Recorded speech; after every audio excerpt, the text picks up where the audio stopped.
ان الحمد للہ نحمده ونستعینه ونستغفره ونعوذ باللہ من شرور انفسنا ومن سیئات اعمالنا من يهده اللہ فلا مضل له ومن يضلل فلا هادی له واشهد ان لا الہ الا اللہ وحدہ لا شریک له واشهد ان محمدا عبدہ ورسولہ اما بعد فإن خير الحديث كتاب الله وخير الهدي هدي محمد صلى الله عليه وآله وسلم وشر الأمور محدثاتها وكل محدثة بدعة وكل بدعة ضلالة وكل ضلالة في النار. أعوذ بالله السميع العليم من الشيطان الرجيم من همزه ونفخه ونفثه. بسم الله الرحمن الرحيم. رب اشرح لي صدري ويسر لي امري واحلل عقدة من لساني يفقهوا قولي. بسم الله الرحمن الرحيم. ان الله وملائكته يصلون على النبي يا ايها الذين آمنوا صلوا عليه وسلموا تسليما.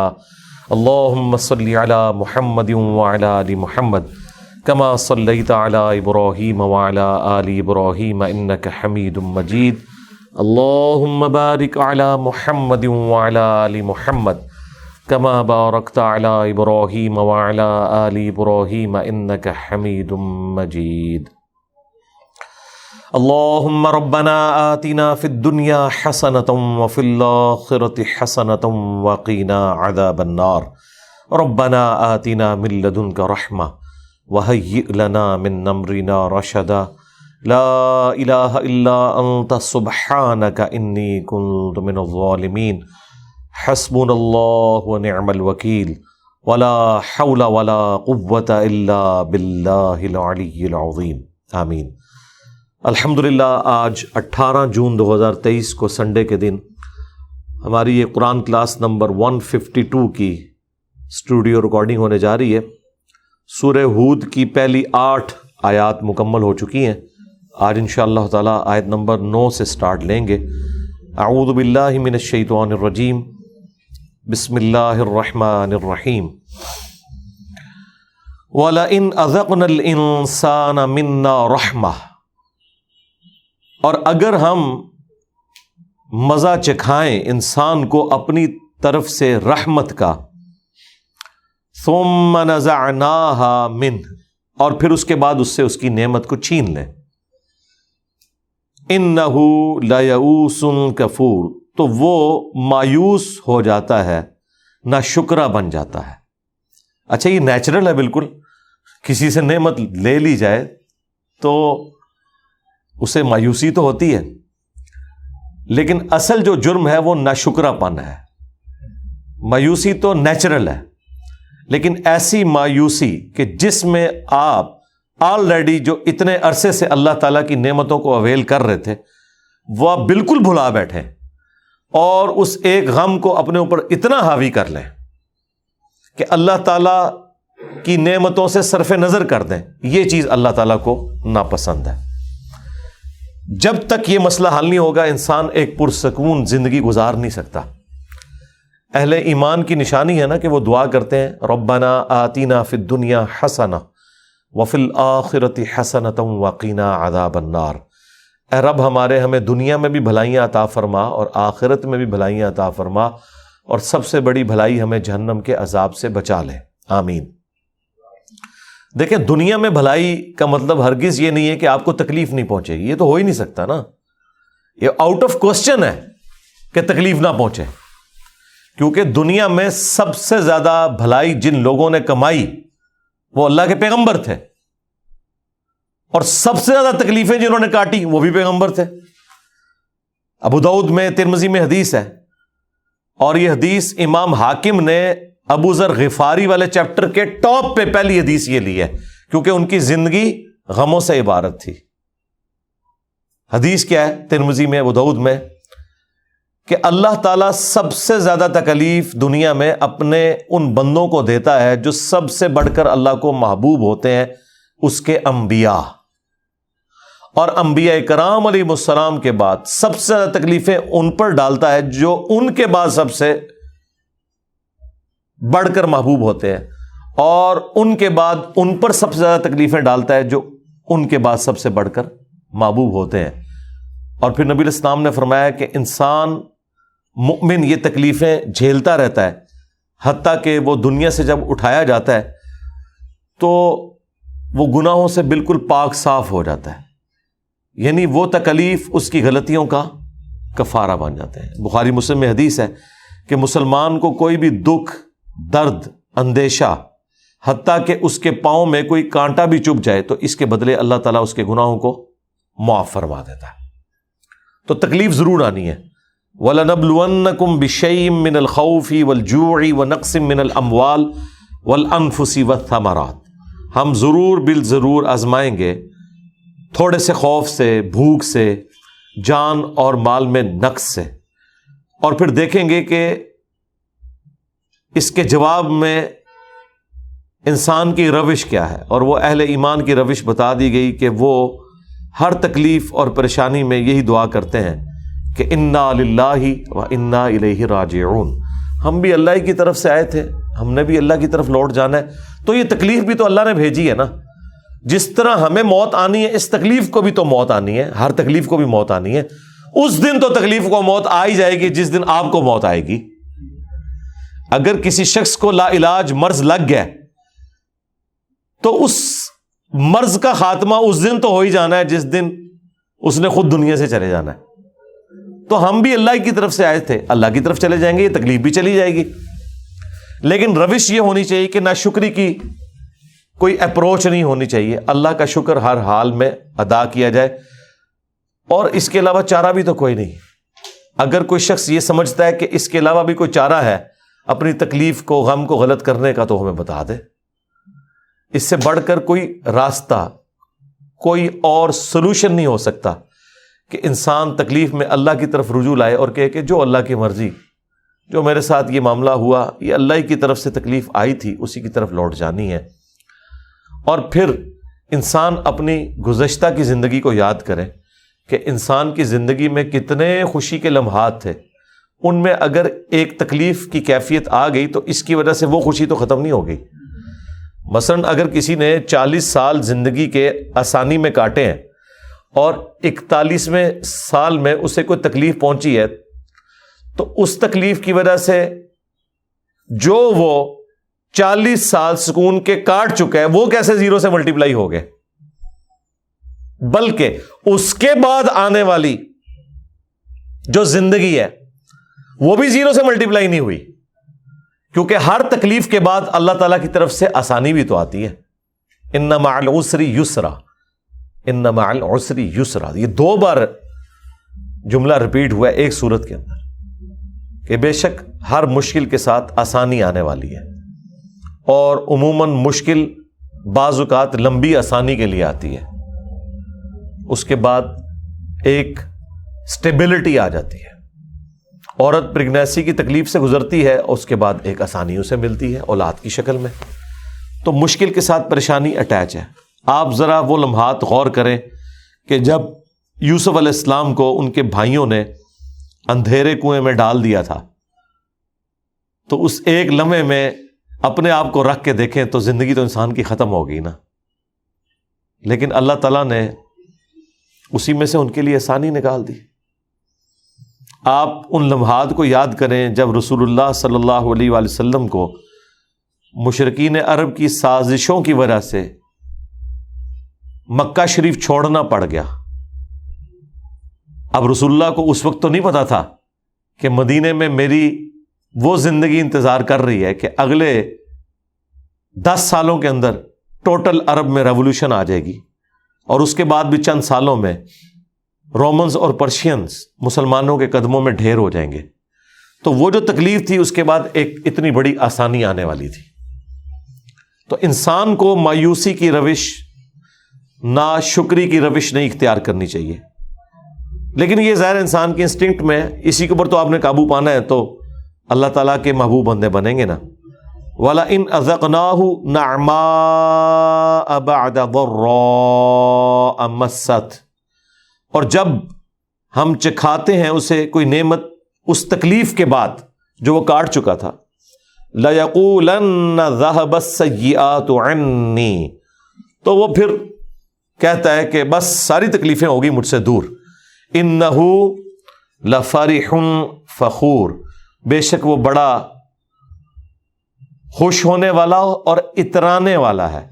یعنی پہلا پورشن تو ٹھیک ہے کہ جب وہ کہتا ہے کہ میری تکلیفیں مجھ سے دور ہوگی تو ظاہر ہے اس نے یہی کہنا ہے، لیکن یہ جو ساتھ چیز جڑی ہوئی ہے کہ وہ خوشی میں آپے سے باہر ہو جاتا ہے اور شیخی بگاڑنا شروع کر دیتا ہے، اترانا شروع کر دیتا ہے، یہ چیز بھی اللہ تعالیٰ کو پسند نہیں ہے. یعنی غم کی کیفیت میں کفران نعمت برداشت نہیں ہے اللہ کو، اور خوشی کی کیفیت میں شیخی بگاڑنا برداشت نہیں ہے اللہ تعالیٰ کو.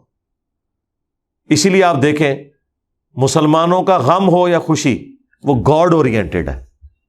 کسی گھر میں میت ہوتی ہے نا، اس کی کنکلوژن نماز جنازہ کے اوپر ہوتی ہے، یعنی خدا کی طرف آپ متوجہ ہوتے ہیں. عید کے دن کی خوشی آتی ہے، اس کی کنکلوژن نماز عید کی شکل میں ہوتی ہے. غم ہو یا خوشی، اسلام گاڈ اورینٹڈ ہے. آپ نے اللہ کی طرف متوجہ رہنا ہے. خوشی مل جائے تو یہ نہیں تصور کرنا کہ یہ خوشی ہمیشہ کے لیے ہے، اور اگر غم ملے تو یہ تصور نہیں کرنا کہ بس اب میری زندگی برباد ہوگی. نہیں، بس اسی طریقے سے انسان خوشی اور غم کی کیفیات سے گزرتا گزرتا موت کے منہ میں چلا جاتا ہے. کامیاب ہیں وہ لوگ جو اپنی زندگی میں تکلیفوں کو صبر کے ساتھ برداشت کرتے ہیں اور اللہ کی طرف رجوع لاتے ہیں، اور اپنی خوشی کی کیفیات میں بھی اپنے رب کو نہیں بھولتے، اور کبھی بھی ایک لمٹ کو کراس کر کے گناہ کے کاموں میں انوالو نہیں ہوتے. اور انہی کا ذکر اگلی آیت کے اندر آ رہا ہے، إِلَّا الَّذِينَ صَبَرُوا، ہاں مگر وہ لوگ جو صبر کی روش اختیار کرتے ہیں، وَعَمِلُوا الصَّالِحَاتِ، اور نیک اعمال کرتے ہیں، أُولَئِكَ لَهُمْ مَغْفِرَةٌ، انہی کے لیے ہے مغفرت، وَأَجْرٌ كَبِيرٌ، اور بہت بڑا اجر. اللہم اجعلنا منہم، اللہ تعالیٰ ہمیں ان میں شامل فرمائے، آمین. دیکھیں یہ بڑی نیچرل باتیں ہیں اور یہ ہماری بیسک نیڈز ہیں. زندگی ان کے بغیر گزر نہیں سکتی.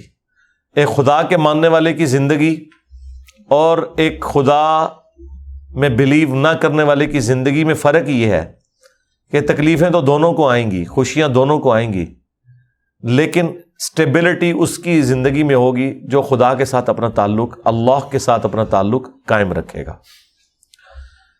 اب روح سخن نبی صلی اللہ علیہ وآلہ وسلم کی طرف آ رہا ہے اور آپ کے ذریعے سے ظاہر ہے مخالفین تک بات پہنچائی جا رہی ہے.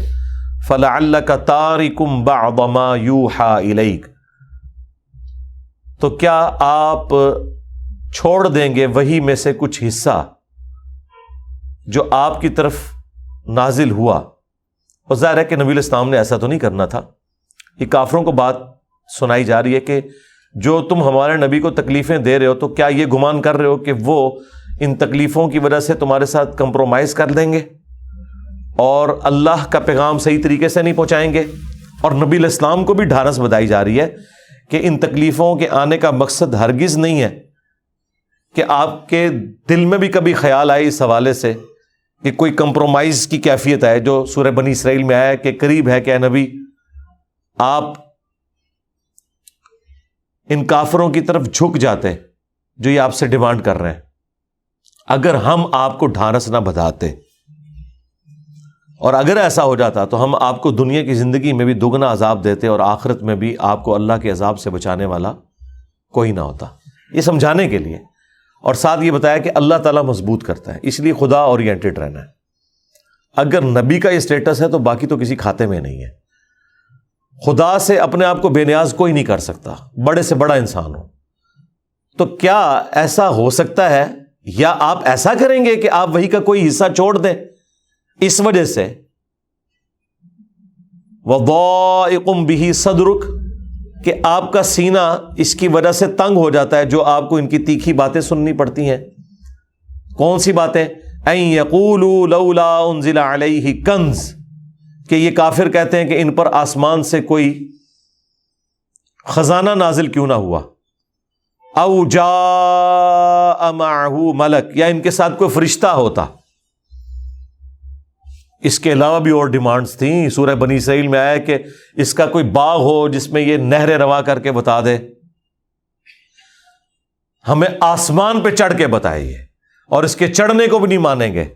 ہمارے سامنے ایک کتاب لے کے اترے، اس کے ساتھ فرشتے اترے، 9 معجزات تھے وہ مانگتے تھے، اور اس کے جواب میں اللہ تعالیٰ نے سورہ بنی اسرائیل میں فرمایا کہ تم فرما دو میں بشر ہوں، رسول ہوں، معجزات اللہ تعالیٰ کے اختیار میں، اپنی مرضی سے تو میں معجزہ نہیں دکھا سکتا، اور میں تو صرف ڈر سنانے والا اور خوشخبری سنانے والا ہوں۔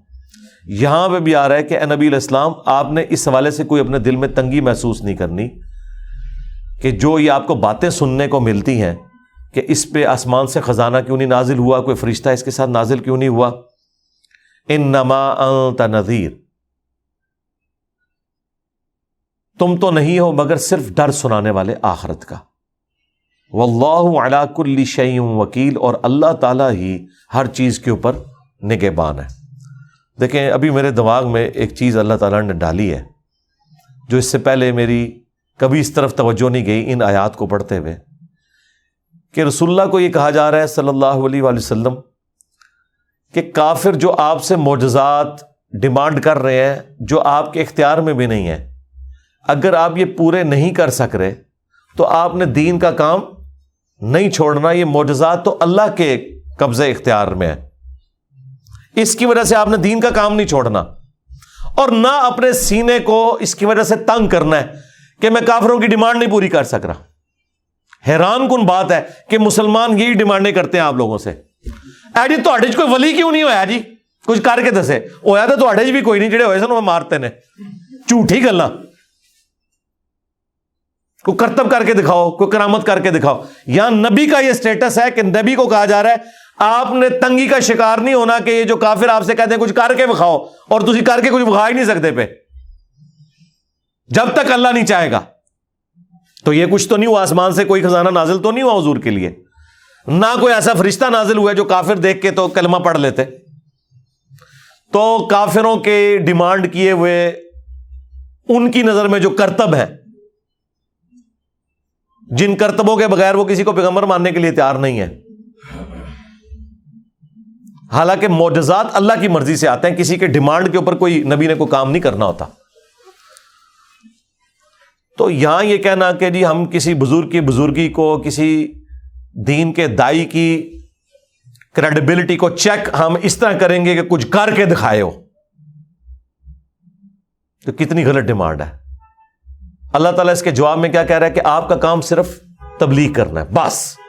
سرکار اگر پیغمبر کا یہ سٹیٹس ہے تو بابے شاہی کوئی نہیں، لہٰذا یہ بابوں کو منوانے کی خاطر جھوٹے قصہ کہانیاں بیان کرنا اور اس کو یہ اس حوالے سے پریزنٹ کرنا کہ یہ ان کے بزرگی کی دلیل ہے، تو نبی علیہ السلام کی بزرگی کی دلیل پھر کیا ہوئی؟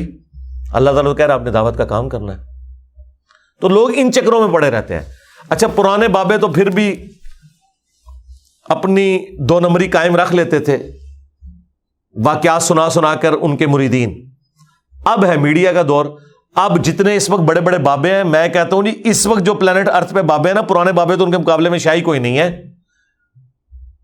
مثلا الیاس قادری صاحب، باپا جانی، جتنے بڑے لیول پہ لوگ ان کی زندگی میں ان کے ساتھ اٹیچ ہیں، اتنے لوگ تو کبھی کسی بزرگ کے ساتھ اٹیچ نہیں رہے۔ وہ پرانے بزرگوں کے ساتھ کوئی 2000 3000 5 10 15 20,000 بندہ ہی اٹیچ ہوتا تھا، ان کے تو مریدین ہی 40-50 لاکھ ہیں، کروڑوں لوگ ان سے محبت کرتے ہیں دنیا میں۔ اس زمانے میں تو کروڑوں کر بھی نہیں سکتے تھے، مسلمانوں کی آبادی بھی اتنی نہیں تھی۔ تو اس وقت تو وہ بڑے بڑے بزرگ موجود ہیں کہ جو پلانٹ ارتھ نے پہلے کبھی اتنا بڑا بزرگ نہیں دیکھا، تو انہیں کہنا کچھ کر کے بتائیں۔ ان کا حال یہ ہے کہ اگلے دن میں باپا جانی کو دیکھ رہا تھا، وہ اپنے ٹیب سے کوئی حدیث بیان کر رہے تھے تو انہوں نے اپنی اینک لگائی ہے، پھر انہیں وہ نظر آئی ہے۔ اندازہ کریں یہ لوگ اینک کے بغیر پڑھ نہیں سکتے، اور آپ کو کہتے ہیں ہم مریدوں کے دلوں کے حال بھی جانتے ہیں۔ پرانے بھی یہی کچھ تھے، جھوٹ بولتے تھے آپ سے۔ ان کی ایک سمجھ لیں بزرگی کا پردہ فاش اس لیے نہیں ہوا کہ اس وقت میڈیا نہیں تھا۔ اب یہی بزرگ باپا جانی آپ کو سنا رہے ہیں کہ جی وہ ہمارے جو ایک مفتی تھے ان کی قبر پہ کچھ اسلامی بھائی حاضری کے لیے گئے تو اندر سے نماز کی آواز آ رہی تھی اور ساتھ غلطی ہوگی کہ انہوں نے کہا کہ زور کا وقت تھا اور قرات کی آواز سنائی دے رہی تھی. زور کے وقت تو قرات اونچی آواز میں ہوتی ہی نہیں ہے. زور کے وقت تو اگر باہر بھی کوئی نماز پڑھ رہا ہو تو اس کی آواز بھی نہیں آتی ہے, تو قبر کے اندر سے کہاں سے آواز آنی ہے؟ مطلب مغرب کر لیتے تو شاید کوئی یہ جھوٹی کرامت کو کسی درجے میں چلی جاتی. ویسے تو اس کی بھی کوئی ویڈیو ریکارڈ نہیں ہے, لیکن کتنا بڑا جھوٹ پکڑا گیا ہے کہ یعنی یہ ٹیکنیکل پرابلم آ گیا نا وہ بیان کرنے کے اندر کہ زور کا وقت تھا اور قرات کی آواز سنائی دے رہی تھی. وہ کیڑی قرات اونچی آواز ہی چو رہی تھی. اور یہ بات یاد رکھیے گا, یہ ایگریڈ اپون مسئلہ ہے کہ اگر کوئی ظہر اور عصر کی نماز اونچی آواز میں پڑھے گا نا تو اس پہ سجدہ صاحب واجب ہو جائے گا اگر بھول کے پڑھی ہے, اور اگر اس نے جان بوجھ کے پڑھی تو نماز ہوگی نہیں. مکروہ تحریمی واجب الادا ہے, یہ فقہ حنفی کا بھی مسئلہ ہے.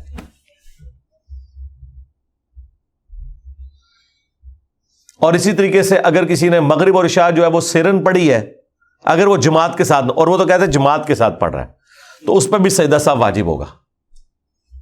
اندازہ کریں آپ کہ یہ کیسے کیسے جھوٹ پھیلاتے ہیں. تو مجھے ابھی یہ بات کلک کی اس میں سے کہ اے نبی آپ نے کوئی تنگی محسوس نہیں کرنی ہے کہ اگر آپ کوئی معجزہ ان کو نہیں دکھا سک رہے تو آپ کا کام تو صرف دعوت دینا ہے. یہ معجزات دکھانے سے کیا کوئی پیغمبر اسٹیبلش ہوتا ہے؟ اگر یہ پیغمبروں کا یہ اسٹیٹس ہے کہ انہوں نے صرف بات کرنی ہے, بات پہنچانی ہے, تو باب شاہی کوئی نہیں. تو اگلے زمانوں میں اور پیغمبر صلی اللہ علیہ وآلہ وسلم کے مبارک دور کے اندر بھی صحابہ کرام نے جو آپ کو ماننا ہے آپ کے کریکٹر کی وجہ سے مانا ہے, نہ کہ یہ کہ آپ علیہ السلام نے کوئی منہ مانگے معجزات انہیں کر کے دکھائے. معجزات جو ہوئے وہ اپنی جگہ ہے, ان کا انکار ممکن نہیں ہے, لیکن ان کے بغیر بھی نبی علیہ السلام کے کریکٹر کی وجہ سے لوگوں نے اسلام قبول کیا. 3 سال تک تو آپ خفیہ دعوت دیتے رہے. جب دعوت ہی خفیہ تھی تو اس میں تو معجزات ہے ہی کوئی نہیں تھے. اس میں کتنے لوگ مسلمان ہوئے؟ اور پھر جب اعلانیہ دعوت ہوئی ہے تو سامنے سے چیلنج کیا گیا, ہاں جی کر کے بخا, کر کے بخا. جب وہ یہ کہتے تھے قرآن نازل ہوا کہ اللہ کی مرضی ہے کہ ایسا نہیں ہوگا, قرآن نبی کا معجزہ ہے. تو لہٰذا اس طرح کی ڈیمانڈ کرنا یہ کافروں کی نشانی ہے جو یہ کرتے ہیں اور اس کو بزرگی کی دلیل پیش کرتے ہیں. اور جب میں نے یہ بات کی نا تو مفتی منیب الرحمان صاحب نے جو میرے خلاف مضمون لکھے نا دنیا اخبار میں, جس سے میں نے ریبٹل کیا تھا, رپلائی ٹو مفتی منیب الرحمان آن کرامات, تو انہوں نے میرے اوپر یہ فٹ کیا ہے کہ یہ جو کہتا ہے نا کہ آپ کے بزرگ یہ کر سکتے تھے تو اون کیوں نہیں کر کے دکھا دے, تو کر کے دکھاؤ. انہوں نے کہا کافر بھی یہی نبیوں سے کہتے تھے کہ کر کے دکھاؤ, تو نبی جواب میں کہتے تھے کہ اللہ کے اختیار میں ہم نہیں کر سکتے. تو وہ کہتے ہیں جو آپ ہمارے بزرگوں سے کہہ رہے ہو ان کے اختیار میں کوئی نہیں, اللہ چاہے گا تو ہوگا. میں نے کہا شکر الحمدللہ اس کی وجہ سے انہوں نے مان لیا کہ بزرگ کچھ نہیں کر سکتے اور نبی بھی کچھ نہیں کر سکتے جب تک اللہ نہ چاہے.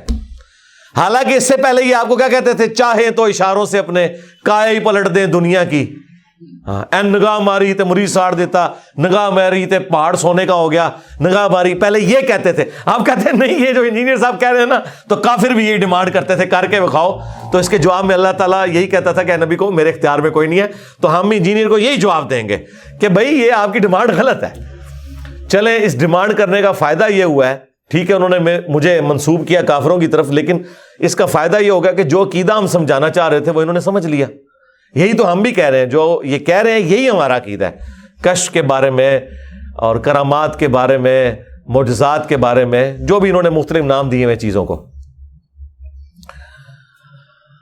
ام یقولون افتراہ, کیا یہ کہتے ہیں کہ یہ نبی نے یہ جھوٹ باندھ دیا ہے اللہ تعالیٰ کے اوپر قرآن, نعوذ باللہ. قل فأتوا بعشر سور مثلہ مفتریات, تو اے نبی ان سے فرماؤ کہ اگر تم اپنے دعوے میں سچے ہو نا تو 10 صورتیں تم بھی گھاڑ کے لے آؤ اس کے ساتھ کی. اگر یہ نبی گھڑنے والا ہے نا تو 10 تم بھی گھاڑ لو. وَادْعُوا مَنِ اسْتَطَعْتُم مِّن دُونِ اللَّهِ, اور بلا لو جن کو بھی بلا سکتے ہو اللہ کے مقابلے پر جو ہستیاں ہیں, ان کنتم صادقین, اگر تم سچے ہو. اچھا یہاں پہ 10 صورتوں کا چیلنج آیا. یہ چیلنج شروع ہوا تھا کتاب سے. سورہ بنی اسرائیل میں آیا کہ تمام جن و انس مل کر قرآن جیسی کتاب نہیں لا سکتے. پھر یہ چیلنج نیچے آتے ہوئے 10 صورتوں پہ آیا کہ چلو یار پورا قرآن تو 114 صورتیں ہیں، 10 لے آؤ. پھر یہ 10 سے بھی ایک صورت میں بھی گیا سورۃ البقرہ میں، کوئی ایک صورت لے آؤ، چلو ملتی جلتی لے آؤ. اور ایک صورت بنانا تو کوئی مسئلہ نہیں تھا یار. قرآن کی ایک صورت تو کتنی چھوٹی ہے، سورہ الکوثر، انا اعطیناک الکوثر فصل لربک وانحر ان شانئک ھو الابتر. اس کے برابر بھی کوئی صورت بنا سکتا تھا، لیکن نہیں. تھوڑی بہت جنہوں نے تب آزمائی بھی کرنے کی کوشش کی وہ بھی ذلیل و خوار ہوئے. یہ اللہ تعالیٰ کی طرف سے چیلنج آج تک برقرار ہے. یہ نہیں ہے کہ آپ نے عربی میں کوئی بھی ردیف قافیے ملا کے اور اس کو قرآن کی طرز میں تلاوت کرنا شروع کر دیا اور اب آپ کہیں یہ قرآن کے مقابلے کی ہوگی. یہ تو آپ کو عربی لنگوسٹک کے لوگ بتائیں گے کہ یہ قرآن کے مقابلے کی صورت بنتی ہے کہ نہیں. اور کچھ صورتیں اس طرح نا انہوں نے قرآن حضرات سے ملتی جلتی آوازوں میں نا اپلوڈ بھی کی ہوئی ہیں جعلی بنا کے. عام مسلمانوں کو تو نہیں پتہ چلتا کہ وہ قرآن ہے یا وہ سمپل عربی کی کوئی شعر و شاعری ہے جو انہوں نے نا عبد الباسط کی طرز میں نا بالکل اسی سٹائل میں نا انہوں نے یہ اپلوڈ بھی کی ہوئی ہیں. اور پھر جو اس کی ٹیکنیکل خرابیاں جو عربی لنگوسٹک کے جاننے والے لوگ ہیں وہ اس کو ہائی لائٹ کر دیتے ہیں. اور وہ خرابیاں نہ بھی ہوں تب بھی جو اس کتاب کا پیشن، اس کی جو دعوت، اس کا جو آخرت اورینٹڈ ہونا، اس کا جو کانفیڈنس لیول ہے اور خدا اورینٹڈ ہونا، وہ جذبہ تو اس کتاب کا خاص ہے. میں آپ کو بتاؤں ایون الفاظ سن کے آپ کو یہ بھی پتا چل جاتا ہے کہ یہ حدیث ہے یا آیت ہے. تھوڑا بہت اگر قرآن و سنت میں آپ شغف رکھنے والے ہیں نا، ایک جیسے الفاظ ہوں آپ کو یہ فرق پتا چل جائے گا یہ آیت ہے یہ حدیث ہے. یہ فرق بھی محسوس ہو جاتا ہے. حالانکہ نبی الاسلام کی مبارک زبان سے وہ الفاظ نکلے ہوئے ہیں، لیکن اللہ تعالیٰ نے اس قرآن کے اندر ایک خاص لطف، سوز و گداز اور ایک کمٹمنٹ اور کانفیڈنس رکھا ہوا ہے جو اور کسی کلام میں ہو ہی نہیں سکتا. تو اللہ تعالیٰ یہ شروع کے جو چیلنج تھے کہ 10 صورتیں لے آؤ. فَإِن لَّمْ يَسْتَجِيبُوا لَكُمْ، پس اگر وہ یہ کافر چیلنج قبول نہ کر سکیں تم سے، فَاعْلَمُوا، تو خوب جان لو، أَنَّمَا أُنزِلَ بِعِلْمِ اللَّهِ، یہ کہ یہ قرآن اللہ کے علم کے ذریعے نازل ہوا ہے. وَأَن لَّا إِلَٰهَ إِلَّا هُوَ، اور یہ کہ معبود تو کوئی نہیں سوائے اس کے. فَهَلْ أَنْتُمْ مُسْلِمُونَ، تو کیا تم ایمان لاتے ہو؟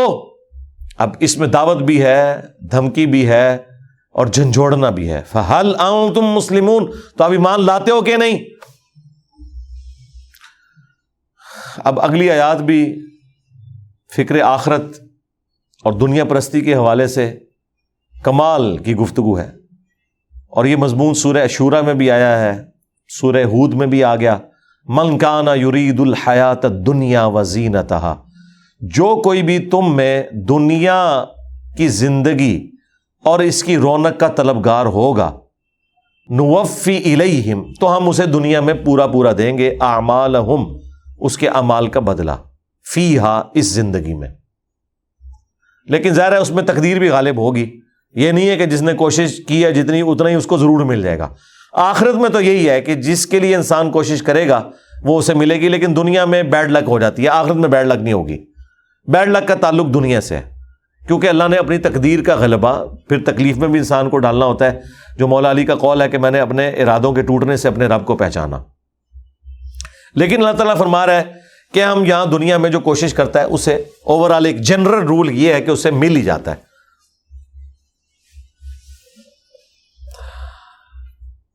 اس دنیا میں وَهُمْ فِيهَا لَا يُبْخَسُونَ، اور اسے اس معاملے میں کوئی نقصان نہیں اٹھانا پڑے گا. أُولَئِكَ الَّذِينَ لَيْسَ لَهُمْ فِي الْآخِرَةِ إِلَّا النَّارُ، لیکن یہ بات یاد رکھنا، ایسے لوگوں کے لیے آخرت کی زندگی میں سوائے آگ کے کچھ نہیں ہے.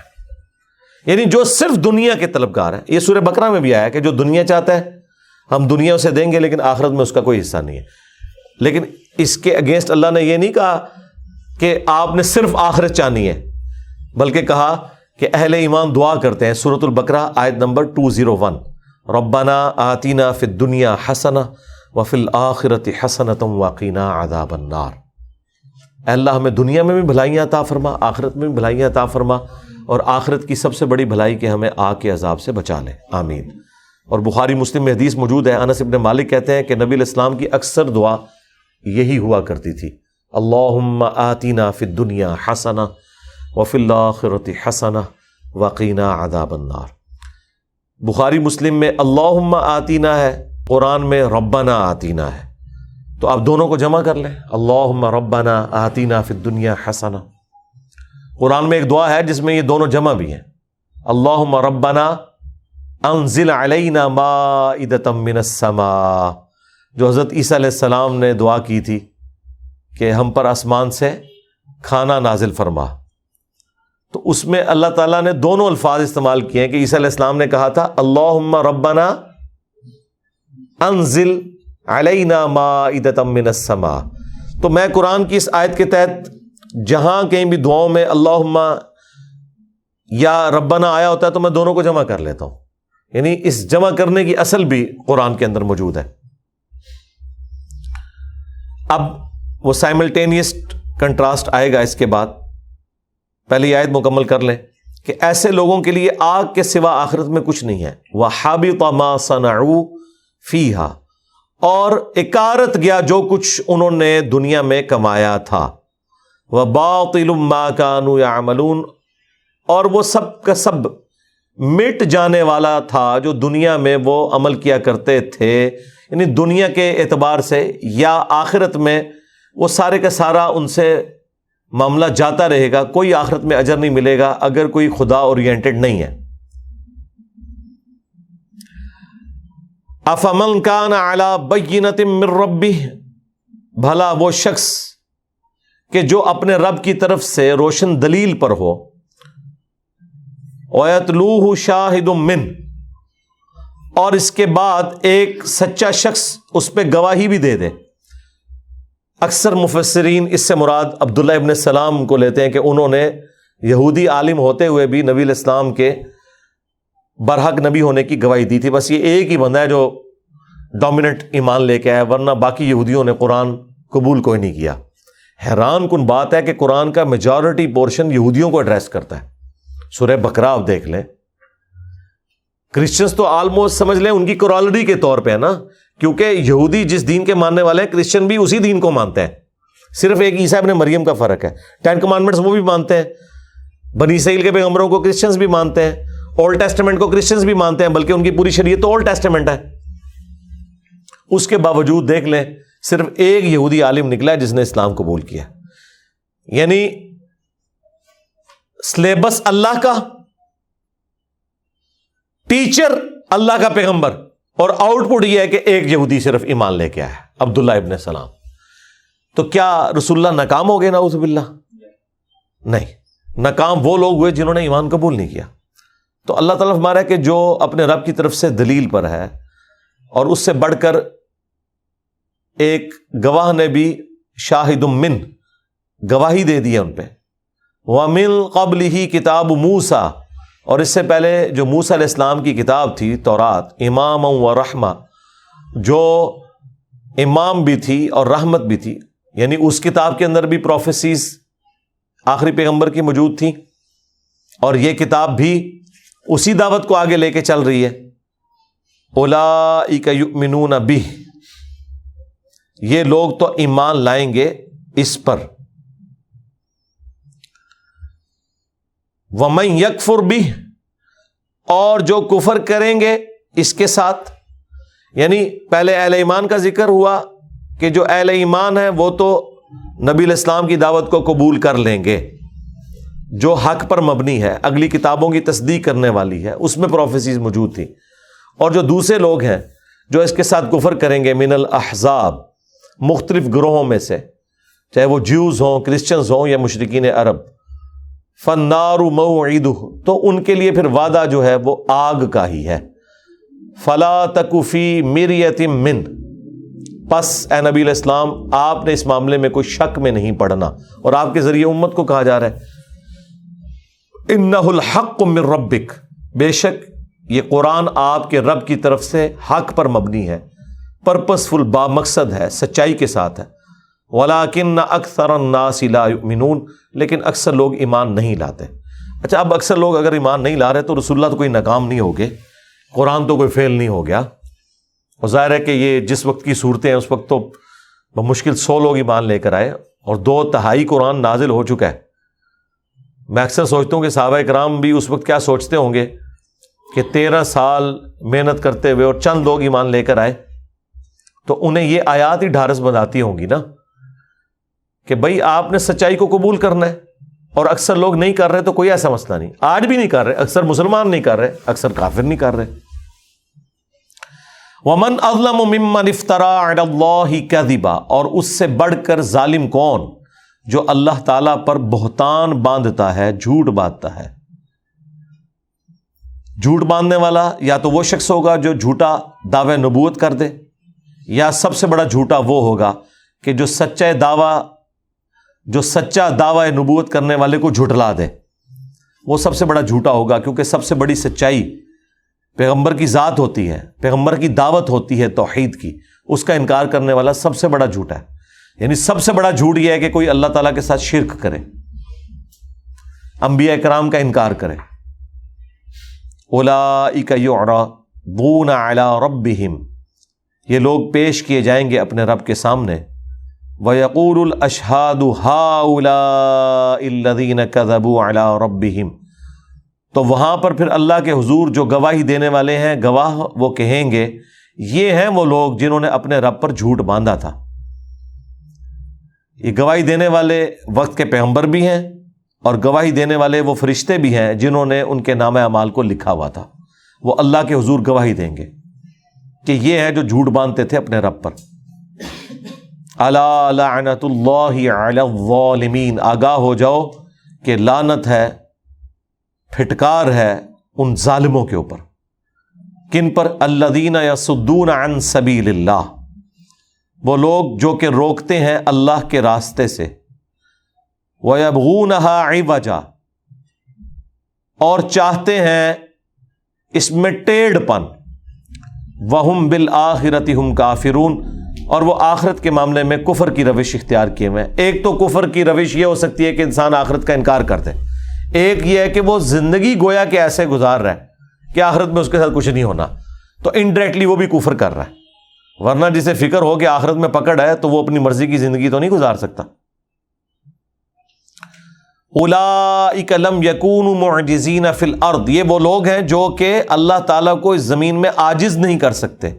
وما کان لہم من دون اللہ من اولیاء، اور نہ اللہ کے مقابلے پر ان کے لیے کوئی دوست ہو سکتا ہے، پشت پناہ ہو سکتا ہے. یضاعف لہم العذاب، ان کے لیے دگنا کر دیا جائے گا عذاب. ما کانوا یستطیعون السمع وما کانوا یبصرون، اور نہ وہ آواز حق سن سکتے تھے دنیا میں اور نہ اسلام کے نور کو دیکھ سکتے تھے. اس کے سبب آخرت میں ان پر عذاب ڈبل کر دیا جائے گا، کیونکہ دنیا میں انہوں نے اپنے کان اور آنکھوں کو استعمال کر کے حق بات حاصل نہیں کی. وہی جو قرآن میں سورہ بنی اسرائیل میں بھی آئی 9th کمانڈ، وَلَا تَقْفُ مَا لَيْسَ لَكَ بِهِ عِلْم، اے انسان کسی چیز کی پیروی اس وقت تک مت کر جب تک تجھے اس کے بارے میں ڈیفینیٹ علم نہ حاصل ہو جائے. ان السمع والبصر والفؤاد كل اولئک کان عنہ مسئولا، بے شک کان، آنکھ اور عقل، دل ہو یا دماغ، کوئی بھی چیز، اس کے بارے میں تم سے پوچھا جائے گا کہ تم نے ان کو استعمال کر کے حق حاصل کرنے کی کوشش کیوں نہیں کی. اولئک الذین خسروا انفسہم، یہ وہ بدقسمت لوگ ہیں جنہوں نے اپنی جان کو خود نقصان پہنچایا. وَضَلَّ عَنْهُمْ مَا كَانُوا يَفْتَرُونَ، اور ان سے سب کچھ غائب ہو گیا جو دنیا میں وہ جھوٹ گھڑا کرتے تھے. دنیا میں کہتے تھے نا کہ فلاں میرے کام آ جائے گا، آخرت میں بھی اللہ تعالیٰ ہمیں دے دے گا. یہ بھی ایک کنسیپٹ تھا کہ جس نے دنیا میں ہمیں سب کچھ دیا، اس کا مطلب ہے ہمارے اندر اہلیت ہے، آخرت میں بھی ہمیں دے گا اگر آخرت ہوئی. سورۃ الکہف میں یہ بھی ذکر ہے، یہ بھی کنسیپٹ تھا. خام خواہ کا کانفیڈنس کہ دنیا میں اگر اللہ نے ہمیں امیر رکھا ہے تو آخر کوئی چیز دیکھی ہے نا، تو آخرت میں بھی دیکھنا کہ تم لوگ جو غریب ہو آخرت میں بھی غریب ہی رہو گے. یہ بھی تھے ایسے لوگ بھی کہ جو اس طرح کا کانسیپٹ بھی رکھتے تھے کہ آخرت کے ساتھ بھی انہوں نے اپنے تکبر اور اپنے آپ کو بڑا سمجھنا کہ ہم کوئی اللہ تعالیٰ کے چنے ہوئے لوگ ہیں یہ جوڑا ہوا تھا. تو اللہ تعالیٰ ہمارا کہ وہ سب کچھ جو دنیا میں ان کے عقیدے تھے وہ جاتے رہے. دوسرا یہ عقیدہ ہے کہ ہمیں فلاں بزرگ بچا لیں گے, ہاں فلاں پیر صاحب بچا لیں گے, فلاں کے ہاتھوں میں ہاتھ دیا ہے وہ ہمارے کام آئیں گے. تو اللہ تعالیٰ کہہ رہا ہے کہ وہ ہاتھوں کے طوطے اڑ جائیں گے. پھر لا جرما, کوئی شک نہیں اس میں, انہم فی الآخرۃ ہم الاخسرون, کہ آخرت میں سب سے زیادہ نقصان اٹھانے والے یہی لوگ ہیں جو یہ وشفل تھنکنگ کے اندر وقت گزارا کرتے تھے. اب اہل ایمان کے ساتھ کیا ہوگا؟ ان الذین آمنوا وعملوا الصالحات, بے شک وہ لوگ جو ایمان لے کر آئے اور نیک اعمال اختیار کیے, وَأَخْبَتُوا إِلَىٰ رَبِّهِمْ, اور ہمیشہ اللہ کی طرف جھکے رہے, عاجزی رکھی, ڈرتے رہے. یعنی ایمان اور نیک اعمال کے باوجود ہر وقت ڈرتے رہے کہ کہیں پکڑ نہ ہو جائے. وَأَخْبَتُوا إِلَىٰ رَبِّهِمْ أُولَٰئِكَ أَصْحَابُ الْجَنَّةِ, یہی وہ لوگ ہیں جو کہ اہل جنت ہیں. ہم فیہا خالدون, وہ اس میں رہیں گے ہمیشہ ہمیش. اللہم اجعلنا منہم مع النبیین والصدیقین والشہداء والصالحین, آمین. مثل الفریقین کالاعمی والاصم, ان دونوں فریقوں کی, گروہوں کی مثال ایسی ہے جیسا کہ ایک اندھا اور بہرا ہو. یہ اللہ تعالیٰ نے کافروں کو کہا ہے, اگرچہ ان کے پاس آنکھیں بھی تھیں اور کان بھی تھے لیکن انہوں نے استعمال کر کے حق قبول نہیں کیا. تو اللہ نے کہا کہ جس طرح دنیا میں اندھا اور بہرا شخص بمقابلہ والبصیر والسمیع, دیکھنے والے کے اور سننے والے کے, یعنی کہ اہل ایمان, حل یستویان مثلا, کیا یہ دونوں کی مثال برابر ہو سکتی ہے کہ جو اندھا ہو اور بہرا ہو اور جو دیکھنے والا ہو اور سننے والا ہو؟ دنیا میں یہ برابر نہیں ہو سکتے. دیکھیں اگر انسان اندھا بھی ہونا, اگر سنتا ہونا تو اپنے کئی معاملات چلا سکتا ہے, لیکن ایسا اندھا جو سنتا بھی نہ ہو, آپ مجھے بتائیں اس بیچارے کی زندگی کتنی ڈیپینڈنٹ ہے دوسروں کے اوپر. تو اللہ تعالیٰ نے کافروں کی مثال ان لوگوں سے دی ہے اور اہل ایمان کو کہا دیکھنے والے اور سننے والے. حالانکہ آنکھیں اور کان ان کے بھی تھے لیکن انہوں نے ان کو استعمال کر کے حق بات تک پہنچنے کی کوشش نہیں کی. اس کی وجہ سے گویا کہ وہ اندھے اور بہرے ہیں. جو دیکھنے کا سا دیکھنا تھا وہ انہوں نے نہیں دیکھا, اور جو سننے کا سا سننا تھا وہ نہیں انہوں نے سنا. حل یستویان مثلا, کیا ان کی مثال برابر ہو سکتی ہے؟ افلا تذکرون, تو کیا یہ نصیحت حاصل نہیں کرتے؟ اب نصیحت تو ظاہر ہے انہی لوگوں نے حاصل کرنی ہے جو کوشش کریں گے, جو کوشش نہیں کریں گے انہیں تو کچھ نہیں ملنے والا. اللہم ثبتنا علی القرآن, آمین. اب یہ 24 آیات سورہ ہود کی ہو چکی. اب اگلے 2 رکوع جو ہیں وہ سیدنا نوح علی نبینا وعلیہ الصلاۃ والسلام کی دعوت حق کا بیان آ رہا ہے.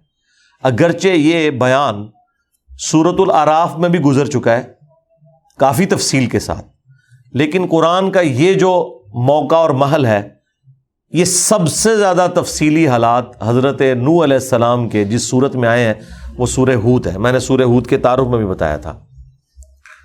سورۃ الاعراف میں بھی میں کافی تفصیل سے بولا ہوں, لیکن کچھ چیزیں اس میں بھی مسنگ تھیں جو یہاں پر کور ہو جائیں گی.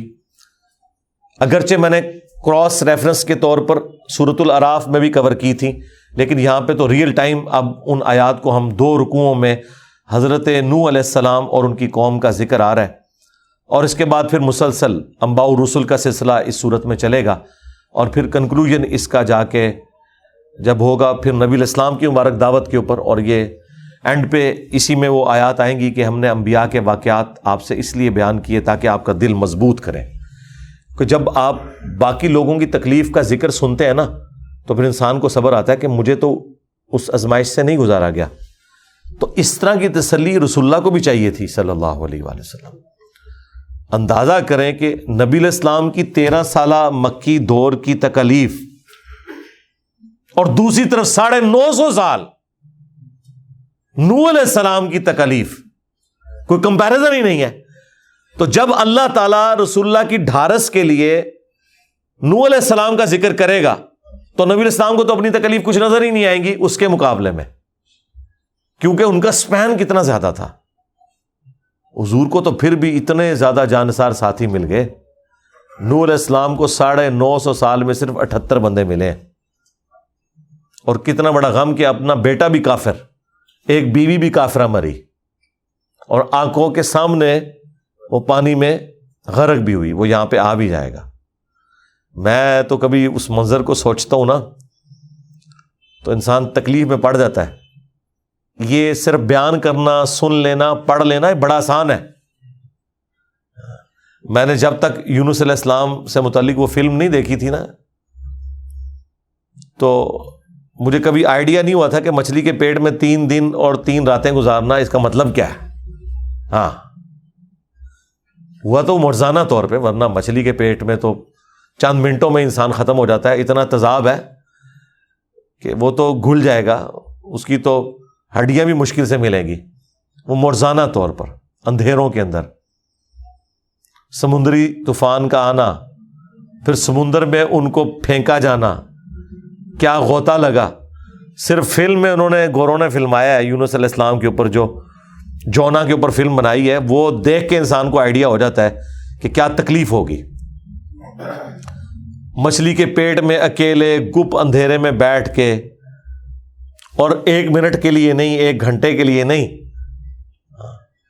3 دن اور 3 رات، 3 دن اور 3 رات تک آپ کو ایک کمرے میں گپ اندھیرے کے اندر رکھا جائے نا، جہاں آپ کے لیے کھانے پینے کی بھی کوئی چیز نہیں، کوئی فیسلٹی اویلیبل نہیں، اے سی بھی نہیں لگا ہوا، ہاں تعفن بھی ہے، اندھیرا بھی ہے، اور سب سے بڑھ کر یہاں تو پھر بھی آپ کو امید ہے کہ 3 دن بعد نکال لیا جائے گا۔ جب یونس علیہ السلام مچھلی کے پیٹ میں گئے تھے تو انہیں کوئی پتا نہیں تھا کہ اب میری قبر ہی بننی ہے یہ، یا میں نے بچنا بھی ہے، وہ تو اللہ نے فیصلہ کیا نا۔ تو جس طرح انسان آخری وقت میں اپنے رب کو یاد کرتا ہے، تو انہوں نے بھی کہا بس ٹھیک ہے میرا آخری وقت آ گیا، میں اللہ اللہ کروں، اللہ مجھے معاف تو کر دے، ٹھیک ہے۔ باقی تو آج کے بھی اس دور کے اندر اگر مچھلی کے پیٹ میں کوئی چلا جائے، کوئی اسے نکال نہیں سکتا، وہ تو سمندر کی گہرائیوں میں نکالتے نکالتے ہی بندہ مر جائے گا۔ یعنی وہ بس اندر جاتے ہی سمجھ لیں کہ اس کا کام ہو گیا۔ تھوڑا سا تذاب انسان کے ساتھ کیا کرتا ہے، تو وہ ویل مچھلی کا آپ کو پتا دل جو ہے نا، آلموسٹ کوئی آپ اگر اسے ریکٹینگولر شیپ میں لے لیں تو 12 فٹ بائی 12 فٹ کا اگر آپ ایک لے لیں، لمبائی چوڑائی اور اونچائی، اتنا تو اس کا صرف دل ہے۔ ہاں جی، یہ پورا اتنا حصے میں، اور میدے اس کے 3-4 میدے ہیں، وہ کتنے بڑے ہیں، اور ہر ایک میں تذاب کتنی مقدار میں، کوئی سوئپ جتنا تذاب نہیں ہے۔ تھوڑا سا تذاب بھی انسان پہ ڈال دیں تو اس کی جلد نہیں بچتی ہے، اور تذاب کے اگر ڈرم میں کسی کو ڈال دیا جائے تو اس کا تو کچھ نہیں بچے گا۔ تو وہ تو اپنی لائف کنکلوڈ کر بیٹھے ہوئے تھے، پھر اللہ تعالیٰ نے انہیں اس میں سے بچایا۔ اس زمانے میں بھی کوئی امیجن نہیں کر سکتا جی، اس تکلیف کو سوچ بھی نہیں سکتا، حالانکہ اتنی فیسلٹیز اویلیبل ہیں اس کے باوجود۔ تو یونس علیہ السلام کو کوئی فیسلٹی بھی نہیں تھی، گپ اندھیرا، تعفن، اور زندگی کی بھی کوئی رمق نہیں، کوئی واٹس ایپ میسج بھی نہیں بھیج سکتے۔ آج بھی کوئی ہو تو وہ بھی نہیں بھیج سکتا، اور اگر کوئی بھیج بھی لے تو آپ کس طریقے سے وہ مچھلی ڈھونڈیں گے؟ وہ تو سمندر کی گہرائیوں میں چلی جائے تو آپ دوست بھی خاص گہرائی تک جا سکتی، اس کے آگے آپ کیا لے کے جائیں گے؟ یہ تو آج کے دور میں بھی آلموسٹ امپاسبل ہے، اس زمانے میں تو آپ چھوڑ دیں۔ تو اس تکلیف کا اندازہ کوئی شخص لگا سکتا ہے؟ تو وہ جب میں نے فلم دیکھی نا تو مجھے آئیڈیا ہوا، میں نے کہا یار ہم تو بڑا لائٹ لے رہے تھے کہ مچھلی کے پیٹ میں، ہم تو معجزے کے طور پہ سے لیتے ہیں، لیکن میں نے ایک لمحے کے لیے حضرت یونس علیہ السلام کی جگہ اپنے آپ کو رکھ کے دیکھا، میں نے کہا یار یہ تو کوئی امیجن نہیں کر سکتا۔ لوگ یہاں پہ انبیاء کرام کے مراتب کی بات کرتے ہیں تو ان مرتبوں میں ان تکلیف کو کیوں بھول جاتے ہیں جن سے ان پیغمبروں کو گزرنا پڑا ہے؟ سوچ بھی نہیں سکتے آپ. تو وہ فلم میرا خیال ہے ہالی ووڈ نہیں بنائی ہے، بڑی اچھی فلم بنی ہے. یوٹیوب پہ بھی اس کی کمزور کوالٹی والی اویلیبل ہے، ویسے ویب سائٹ کے اوپر اویلیبل ہے. میں نے جو پچھلی قرآن کلاسز کے اندر سورہ یونس کے اندر یونس علیہ السلام کا واقعہ پورا بیان کیا، تو وہ میں نے پھر ہمارے جو ہدایہ پورٹل والے بھائی ہیں انہیں میں نے وہ ویڈیو بھجوا دیے. میں نے کہا آپ جیسے ہی آپ کو ٹائم اسپیئر ہوتا ہے نا تو وہ اس فلم کے سین جوڑ کے نا وہ آپ اس کو بنائیں تاکہ لوگوں کو ذرا اس چیز کا احساس ہو. احساس اس کے بغیر نہیں ہوتا جب تک ویڈیو کی شکل میں سامنے نہ آئے. واللہ جب تک میں نے وہ ایران کی وہ فلم نہیں تھی دیکھی تھی نا سیدہ مریم کے اوپر، تو میں سیدہ مریم کو بڑا لائٹ لے رہا تھا. قرآن میں آتا ہے نا کہ مریم جو ہے وہ اس نے اپنے عزت اور عفت کی حفاظت کی اور ہم نے اس میں روح پھونک دی، اور عیسیٰ ابن مریم اور مریم کو ہم نے جہان والوں کے لیے نشانی بنایا. اور سورہ مریم میں اور سورہ آل عمران میں جب ہم پڑھتے ہیں کہ ان کی والدہ جو حضرت عمران علیہ السلام جو بنی اسرائیل کے پیغمبر تھے ان کی بیوی تھیں، انہوں نے ایک نظر مان لی کہ اللہ جو بھی بچہ میرے ہاں ہوگا نا تو میں اسے ہیکل سلیمانی کی خدمت کے لیے وقف کر دوں گی. اس زمانے میں یہ ہوتا تھا، اللہ تعالیٰ کی طرف سے آفیشیل تھا، چونکہ خانقاہی نظام ایک چل رہا تھا تو وہ اللہ کی خانقاہ تھی، وہ کوئی مزارات نہیں تھے. یروشلم ہیکل سلیمانی ٹیمپل آف سلیمان، اس کی خدمت کے لیے لوگ جو ہے نا وہ وقف کیا کرتے تھے اپنے بچوں کو کہ وہاں پر آنے والے لوگوں کو وہ فیسیلیٹیٹ کریں گے، پانی پلا دیں گے. جس طرح آج ہمارے حاجی حضرات جب مکہ مدینہ جاتے ہیں تو یہاں سے بھی تو وہ بندے بھرتی ہوئے ہیں نا، وہ 4 مہینے کے لیے سعودی حکومت انہیں پیمنٹ کے اوپر وہاں لے جاتی ہے تو وہی خدمت کرتے ہیں نا وہاں پہ. 4000 کے قریب پاکستانی تو جاتا ہے، ہر سال جاتا ہے. اس کے علاوہ جو پرماننٹ جو ملازمین ہیں وہ الگ سے ہیں مسجد نبوی کے اور بیت اللہ کے. تو ظاہر ہے اتنا بڑا سسٹم بغیر یعنی ہیلپرز کے تو نہیں چل سکتا. تو اس زمانے میں بھی ہیکل سلیمانی کی خدمت کے لیے وہ اپنے بچوں کو وقف کرتے تھے، وہ وہاں پہ تعلیم حاصل کرتے تھے. اس کی ایک فارم نبی الاسلام کے ہمارے زمانے میں بھی تھی. اصحاب صفہ 155 صحابہ تھے جو مسجد میں ہی رہتے تھے، نبی الاسلام کی تربیت کرتے تھے. تو ایک خانقاہ تو نبی الاسلام کی بھی مسجد نبوی والی تھی نا، تو وہاں پہ لوگ اپنے بچوں کو چھوڑ جاتے تھے، ان کی پرورش ہوتی تھی، تربیت ہوتی تھی. اور مزے کی بات وہاں تربیت کرنے والے مولوی نہیں ہوتے تھے، اللہ کے پیغمبر ہوا کرتے تھے. اس کو ذرا آپ امیجن کریں، حضرت زکریا علیہ السلام وہاں کے چیف پریسٹ تھے، ٹھیک ہے نا. یہ تو مولوی جو ہے نا یہ تو ان کے سامنے تو آپ بچے اپنے داخل بھی نہیں کروا سکتے، ڈر ہی لگا رہتا ہے. ہاں، اور وقت کا پیغمبر جب جو ہے وہ سب سے بڑا کاہن اور استاد اور عالم درویش، چلے صوفی بھی آپ کہہ لیں قرآن و سنت کے دائرے کے اندر وہ ہو اور وہ بچوں کی تربیت کرے جسے اللہ کی وحی کی تائید حاصل ہو، تو ظاہر ہے پھر بچے وہاں سے اس خانقاہ سے جو نکلیں گے تو وہ پھر آپ سوچ سکتے ہیں. اور پھر آپ دیکھیں جو قرآن میں حضرت یحییٰ علیہ السلام کی دعا آئی ہے نا، وہ یہی آئی ہے کہ اے اللہ میں اپنے بعد باقی لوگوں سے ڈرتا ہوں، مجھے اس خانقاہ کو آگے چلانے کے لیے اپنا ایک وارث چاہیے جو اولاد یعقوب کا، بنی اسرائیل کا وارث ہو. حضرت زکریا علیہ السلام نے دعا کی تو اللہ تعالیٰ نے انہیں یحییٰ علیہ السلام عطا کیے، اور وہ بھی پیغمبر اس خانقاہ کو آگے چلانے کے لیے جو اللہ کے لیے خالصتاً توحید کے لیے بنائی گئی تھی.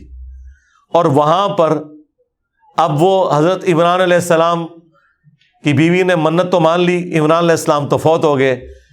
پیچھے جب وہ بچہ ہوا تو وہ بچی تھی، تو والدہ کافی یعنی اس حوالے سے دکھی ہوئی کہ میں نے تو وقف کرنا تھا ہیکل سلیمانی کے لیے، اور آج تک ایسا نہیں ہوا تھا کہ کوئی عورت وقف ہوئی ہو. وہاں پہ صرف مرد جاتے تھے، نیچرل بھی ہے، ظاہر ہے سیکس ڈسپلن ہے ایک اسلام میں اور یہ سارے معاملات ہیں. لیکن اللہ تعالیٰ کا فیصلہ کوئی اور تھا کہ یہ بیسیکلی عیسیٰ ابن مریم کسی ایسی ماں کی اولاد ہوں گے کہ جس کی تربیت بھی ایک پیغمبر نے کی ہوئی ہو.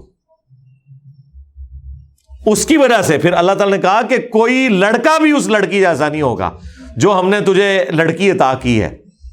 اور وہ دیکھیں پھر ان کے خالو لگتے تھے حضرت زکریا علیہ السلام، اور ایج ڈفرنس تو بہت زیادہ تھا. خالو آپ یہ نہ سمجھیے گا کہ بالکل کوئی قریب قریب معاملہ تھا، وہ تو انہیں دادا کہہ کے بلاتی تھی، سینئر تھے وہ. تو انہوں نے ان کی تربیت کی، لیکن ظاہر ہے اس پھر ہیکل سلیمانی میں ان کے لیے کمرہ علیحدہ بنانا پڑا. قرآن میں بھی ذکر ہے کہ مشرقی کنارے میں ان کے لیے، کیونکہ باقی تو مرد تھے سارے، بچے تھے، یہ ایک بچی تھی، اور بچی کیا 9-10 سال کی بچی چھوٹی سی، اور وہاں وہ پانی بھرتی ہے، جو لوگ وہاں زیارت پہ آتے ہیں ان کی خدمت کرتی ہے، پھر ہیکل سلیمانی کی وہ صفائی کرتی ہے، چھوٹی سی بچی. یقین کریں وہ جو انہوں نے فلم میں فلمایا ہے نا، وہ انسان کے آنسو نہیں رکتے اتنی چھوٹی سی بچی کو خدمت میں دیکھتے ہوئے. تو مجھے اس دن احساس ہوا کہ یار یہ تو ہم ہر دفعہ پڑھ کے گزر جاتے تھے کہ بچی وقف کر دی. میری بھی اپنی 2 بچیاں ہیں، چھوٹی سی بچی انسان پرماننٹلی وقف کر دے، پھر ماں مرتے دم تک ملی نہیں ہے، چھپ چھپ کے ضرور دیکھتی رہی ہے. ملی اس لیے نہیں کہیں بچی دوبارہ سے ظاہر ماؤں کے ساتھ اٹیچ ہوتی ہیں تو وہ اس اپنے منصب سے نہ ہٹ جائے. آپ اس ماں کی تکلیف کا اندازہ کریں، وہ ماں اسی تکلیف میں فوت ہوئی ہے. لیکن پھر اللہ تعالیٰ نے اسی بچی کو 16 سال کی عمر میں بغیر خاوند کے معجزانہ طور پہ ایک بیٹا عطا کیا. عیسیٰ ابن مریم وجیہن فی الدنیا والآخرہ ومن المقربین. تو وہ انسان، وہ پھر آخر پہ انہوں نے فلم اس پہ ہی کنکلوڈ کی ہے، جب وہ حضرت عیسیٰ کو اٹھا کے آتی ہیں تو وہ تمام کاہن اور پریسٹ جو ان کے خلاف سازشیں کرتے تھے، جنہوں نے حضرت زکریا کو قتل کرنے کی سازش کی، مریم سے جالس ہوتے تھے اور مریم کو وہ بدکار عورت کہتے تھے، نعوذ باللہ من ذالک، یہ سارا کچھ کرتے تھے. ان ساروں کی وہاں چیخیں نکل گئیں اتنا بڑا معجزہ دیکھ کے کہ ایک بچہ جو ہے وہ شیرخوار بچہ ماں کی گود میں کلام کر رہا ہے کہ میں اللہ کا پیغمبر ہوں، اس نے مجھے کتاب دی ہے، مجھے پیغمبر بنایا ہے، اور مجھے اپنی ماں کے ساتھ حسن سلوک کا حکم دیا ہے. سلام ہو اس دن پر جس دن میں پیدا ہوا، جس دن میں مروں گا اور جس دن میں دوبارہ اٹھایا جاؤں گا. اب یہ سارا منظر جب آپ کے سامنے وہ انہوں نے وہاں پہ فلمایا، آپ کو وہاں پہنچا دیا جی. تو انسان جب تک یہ چیزیں دیکھتا نہیں ہے نا، تو انسان کو یہ واقعات تو بس ایسے ہی معلوم ہوتے ہیں. یہ نوح علیہ السلام کے اوپر بھی فلم بنائی ہوئی ہے انہوں نے، ایک نوحہ نام کی، اس میں کچھ یعنی وہ ایک بے حیائی والا ایلیمنٹ بھی ہے، لیکن باقی جو کشتی انہوں نے بنائی ہے، جس طرح وہ جانور سوار کرتے ہیں، تو جس طریقے سے وہ کشتی چلتی ہے، تو یہ فلمز جو ہے نا ایک ذریعہ ہے بہرحال اس ماڈرن دور میں ایک دعوت پہنچانے کا. میری مرضی سے نہیں بنی ہے، اگر میری مرضی ہوتی تو میں نہ بنواتا، لیکن چونکہ اب بن چکی ہوئی ہیں تو جو لوگ اس لیول کے اوپر کوئی اپنی تھاٹس کو لے کے جانا چاہتے ہیں، ایمان کے اس لیول پہ جانا چاہتے ہیں، خصوصاً وہ لوگ کہ جو روزانہ کوئی نہ کوئی ہالی ووڈ کی یا بالی ووڈ کی فلم دیکھتے ہیں، تو سرکار ہم انہیں تو کہتے ہیں کہ یہ چیزیں دیکھیں، آپ عمر سیریز بھی دیکھیں، جونا فلم بھی دیکھیں، اور مریم مقدس بھی دیکھیں، تو آپ کو اندازہ ہو کہ یار یہ تو بات کرنا آسان ہے. یہ بالکل ایک سمپل آپ کو لگ رہا ہوتا ہے بعض اوقات پڑھنے میں، لیکن جب آپ اپنے اوپر کیفیت وہ طاری کرتے ہیں تو آپ سوچ بھی نہیں سکتے کہ کتنا مشکل مرحلہ ہوتا ہے جس سے گزر کے اللہ تعالیٰ آپ کو کوئی مرتبہ عطا کرتا ہے. یہ چھوڑ دیں، حسین ابن علی نے جو کربلا میں تکلیف کاٹی ہے، وہ پڑھنا، سننا اور وہاں پر ہونا یا اسے دیکھنا، یہ آپ امیجن بھی نہیں کر سکتے. انسان اپنی اولاد کی تھوڑی سی تکلیف نہیں دیکھ سکتا اور اپنی پوری اولاد کو اپنے سامنے ذبح ہوتے دیکھے، پھر ایک ایک کی لاش کو اٹھا کے بھی لائے. آپ سوچ بھی نہیں سکتے جناب. آپ کے بچے کو چھوٹا سا زخم ہو جائے نا، ٹھیک ہے، اور وہ رو رہا ہو، تو انسان یہ تکلیف نہیں دیکھ سکتا. اور لاش اٹھانا، اور لاش بھی قتل کیے ہوئے بچے کی اٹھانا ان امیجنیبل ہے. تو یہ بڑے مراتب پہ جو پہنچے ہوئے لوگ ہیں نا، ان کو وہ ساری تکلیفوں سے گزارا جاتا ہے. ہم تو اللہ تعالیٰ سے یہی کہیں گے کہ اللہ تعالیٰ ہمیں کسی بھی اس طرح کی آزمائش میں نہ ڈالے، اور اگر اس نے یہ طے کر لیا کہ ایسا اس نے کرنا ہے تو اس پہ ثابت قدم رہنے کی توفیق عطا فرمائے. سبحانک اللہم و بحمدک، اشہد ان لا الہ الا انت، استغفرک و اتوب الیک، وما علینا الا البلاغ المبین. جزاکم اللہ خیرا.